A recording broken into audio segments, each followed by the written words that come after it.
सत साहेब दोस्तों, पहले ये वीडियो देखिए फिर बाद में बात करते हैं। सत साहेब।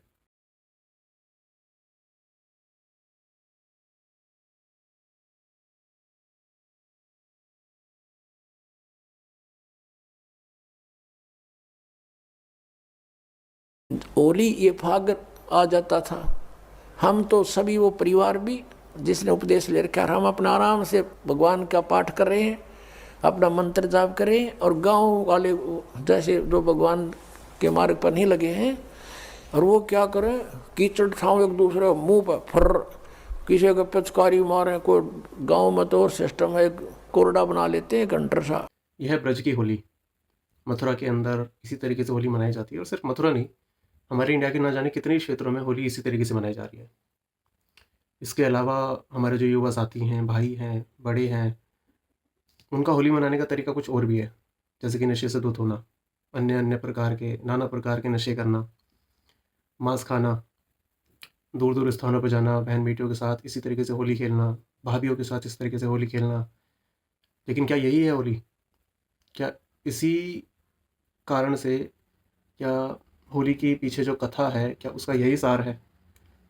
क्या यही सीख मिलती है हमें होली की पीछे जो कथा है, या जिस कारण से होली के त्यौहार को याद किया जाता है या मनाया जाता है? बल्कि ये त्यौहार मनाया जाता है क्योंकि इस दिन बुराई पर अच्छाई की जीत हुई। अच्छाई क्या? परमात्मा, परमात्मा पर विश्वास, परमात्मा की भक्ति, जो कि भक्त प्रहलाद ने की, जिसके कारण उनकी एक बार नहीं बल्कि अनेकों बार भगवान ने रक्षा की। किससे रक्षा की? उन्हीं के पिता और उन्हीं की जो बुआ थी होलिका, उनसे। तो ये त्योहार है भगवान पर आस्था बढ़ाने का, भगवान का नाम जाप करने का। संत रामपाल जी महाराज जी कहते हैं कि हमें तो राम नाम की होली खेलनी चाहिए, यानी कि राम नाम का, यानी कि परमात्मा के नाम का जाप करना चाहिए। और परमात्मा का नाम क्या है, परमात्मा के वो कौन से मंत्र हैं जिनका हमें जाप करना चाहिए, उसकी जानकारी देते हैं संत रामपाल जी महाराज, जो कि इस समय पर एक लौते तत्वदर्शी संत हैं।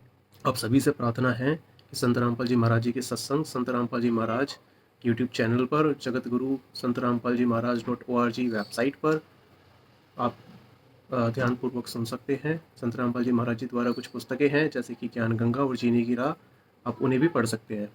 आपको एक पुस्तक दिखाता हूँ, जो आपको पुस्तक अभी बताई, जीने की राह, उसमें से कुछ प्रमाण आपको दिखाते हैं। सत साहिब। व्यभिचार निषेध प्राय स्त्री को माँ बेटी बहन की दृष्टि से देखना चाहिए। तो आप देखिए संत रामपाल जी महाराज कैसे समाज का निर्माण कर रहे हैं और कैसा समाज तैयार कर रहे हैं। सभ्य समाज बनाने के लिए संत रामपाल जी महाराज जी से जुड़े, अपना, समाज का और अपने आने वाली पीढ़ी के कल्याण के लिए संत रामपाल जी महाराज जी के सत्संग सुने और आगे शेयर करें। सत साहिब।